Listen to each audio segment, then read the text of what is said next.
Well, I've been at the forefront of that. About 2.5 years ago, maybe even 3 years ago, we took a look at the plans for several schools in the county.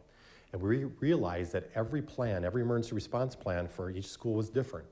So myself and the sheriff at that time spearheaded to get these school systems together and sit down at a table and take a look at our plans. So over about a year and a half, we were able to take a look at these plans and combine them to have one unified plan. Now there are some variations because buildings are different in each school system. There are some variations in the plan, but the basic response plan is the same. So we've got that down, number one. Number two, we have started taking all of our officers, and all of our officers are trained in the ALERT program, which is the national standard in active shooters.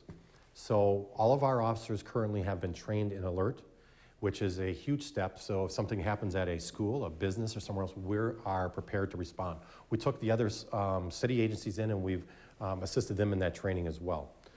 The third thing we're doing is we're taking a look at the schools themselves. We have PSLs in many of the schools in the county, and we're taking a look at the schools themselves and see if we can harden those targets. Keeping the doors locked, simple things like that. Putting something opaque on the window so you can't see through, things like that. Our PSLs do that on a daily basis. There's a new study out by the Secret Service called Threat Assessment. This came out, it's a new program the Secret Service came out with in 2018. I believe it was earlier this year. I'm not sure, I think it was July actually of 2018. It talks about threat assessment and setting up threat assessment groups in each school. I'm very interested in that program. I've done some research on it, and I think it's something we can implement here. When elected, that's what I plan on doing. I'd like to get that into each school in the county. Because it's not enough to respond to something, it's not enough to be prepared to respond to something and harden your target, but you need to stop things before they happen. And that's where this threat assessment program comes in. I believe it would be very successful here.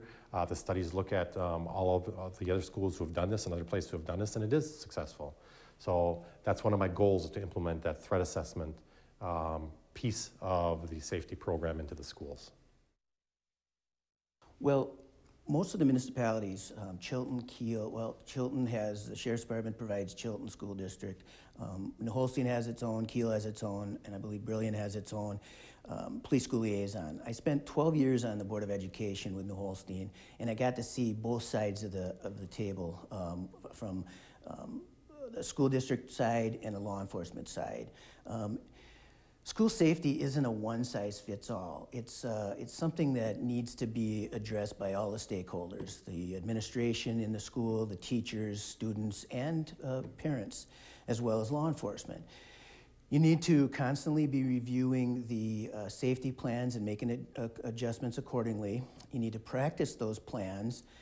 You know, you have fire drills, you have tornado drills, and everybody knows what to do when those alarms go off. Well, we need to be able to have our staff and our students know what to do